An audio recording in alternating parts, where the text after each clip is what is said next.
mamimili lang kayo sa dalawa. Away o gulo. So, ano yun. And also, it says that it does not boast, does not proud. Yung di ba ginagawang trophy, yung girlfriend and boyfriend nila. Oo, tama. Napapansin mo ba yun? Ako kasi ginagawa daw akong trophy. Yun. Ganon? Pwede.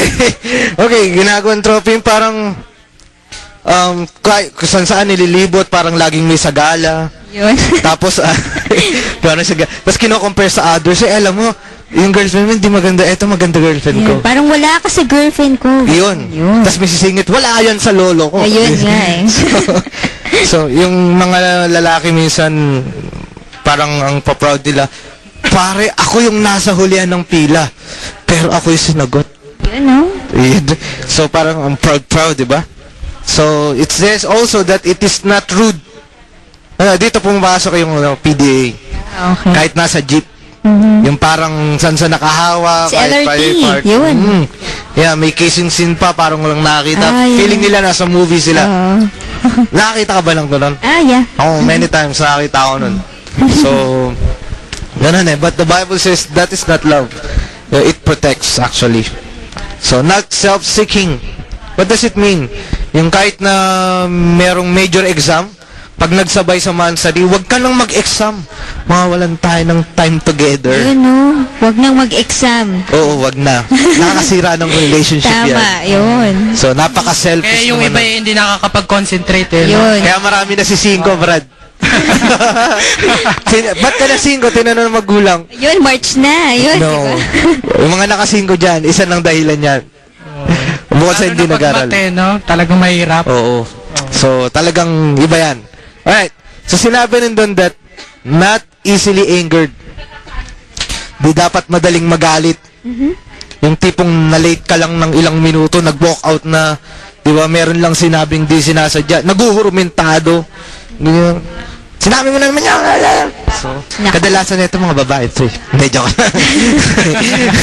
Talagang nagtuturo eh. No? Okay. So, and also says that it keeps no records of wrong. Yun. Yeah, I like that. What does it mean to, when you hear this, it keeps no records of wrong? It means na no matter what the person does, if you were able to forgive that person and the person is willing to change as well, yun, Wow. it keeps no record of wrong. That's a word of wisdom from Ate Liz. So it's not saying to tolerate yung wrongdoings, but learn to say, forgive me, and I'm sorry. Yun. And that I will change. Yun. Yes. Yun. So, hindi nagtatanim ng galit. Hindi yung, ginawa mo na last week, ginawa mo na naman ngayon. Di ba? So, Always give second chances. Yun. yes. And actually, hindi lang second chances. Third, many fourth. chances. Yes. So, ayan ha. Dapat hindi magsawang magpatawa din. Yes. Patawad. Tama. So, of course, again, hindi nagto-tolerate, but it keeps no records of wrong. Yan, tama. Right? It does not delight in evil, but rejoices in truth. Especially pag February 14, punong-puno ang mga hotels. Alam mo kung bakit? No. Ayan. Sabi nga ng mga kaklase ko kikita na naman daw yung mga motel. Yes. I don't think na lahat dun married na nando doon. But then many couples, kahit di kasal, they're doing something that is not pleasing to God's eyes. Ayun. Sa tingin ko mga estudyante gumagawa niya, no? Well, it's hard to judge, but then, yung mga estudyante dyan, may tinatamaan, ilag lang kayo. Ilag, okay. Lang. So, Hindi naman siguro. yung iba, ginagawa naman nila, bakit tayo hindi pwede? Why? Bakit hindi tayo pwede? Because it is sin. Sin. Yes, and the truth is, God's design is marriage before sex and not sex before marriage. Sabi ng mga, especially guys, nagsasabi nito marriage certificate, papel lang yan. Di ba? Papel lang yan. Papel lang yan. Ulit. Tama ba yun? Papel lang ba yun? Yeah. Girl, speak up. Ikaw, sino dito may 1,000 ka ngayon? Kung ikaw nakikinig ka, may 1,000 ka, pwede mo bang punitin ngayon yan? Kasi papel lang naman yan Oh, tama. Tama. Hindi mo gagawin yun kasi 'di ba kahit papel lang Siyempre, yun, pag bago pa yun, yung bagong labas ngayong pera. Oo. Oh, nakita mo na ba sir yung bagong pera? Hindi pa Tito Vic Nandun si enjoy ba yun? Cristina sa Si Cristina, 500, oo. oo. Hindi ko alam.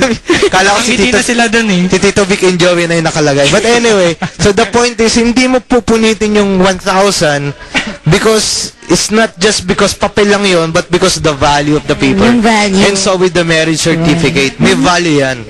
So hindi lang basta-basta, papel lang yan, gawin na natin to. Diba? So because of the value.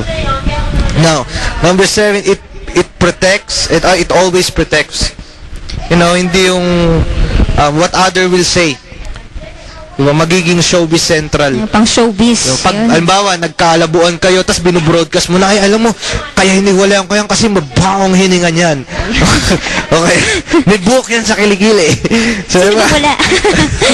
Hindi, yung babae. Okay. So, somehow, it doesn't protect, of course, hindi lang physically, but also emotionally. Yun, And spiritually, syempre. Yes. So, it protects. Hindi yung sinisiraan mo na kapag nagkakalabuan kayo, tapos it's hard to makarecover sa mga ganong bagay. So, it protects. It always, ano yan natin? Trust. Yun. What does it mean? It means na hindi ka madaling magselos. Yun. Tiwala Kahit- lang. Tiwala. Tiwala. Yun. Mahirap mag-survive ang isang relationship pag walang tiwala. Tama. Diba? So, ibig sabihin, kahit saan ka magpunta, may peace na hindi magloloko.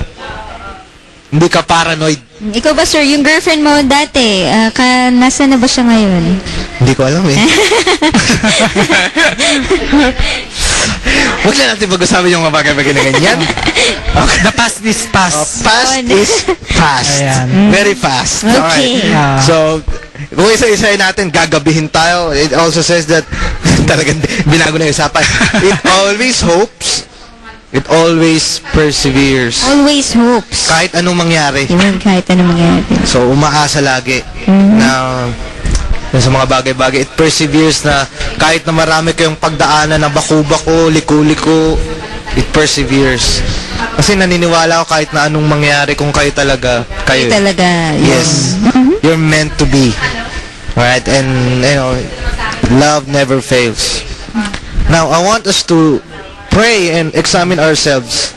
Do I really in love?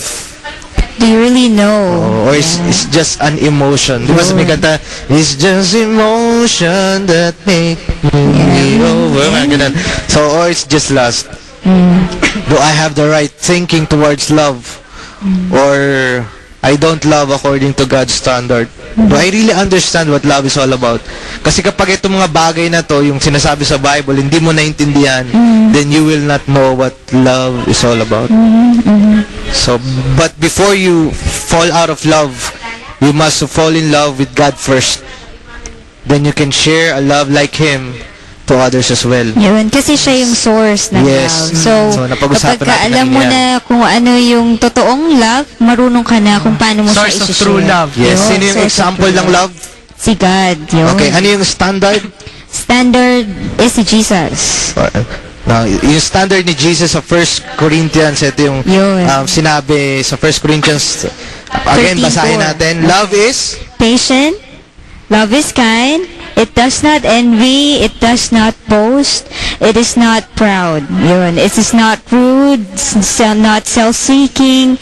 Not easily angered. Yun. It keeps no record of wrongs. Yun. And it does not delight in evil but rejoices with truth. It always protects, always trusts, always hopes, and always perseveres. yan. Yun. So, napakaganda. Kailangan sundin natin yung biblical perspective of love.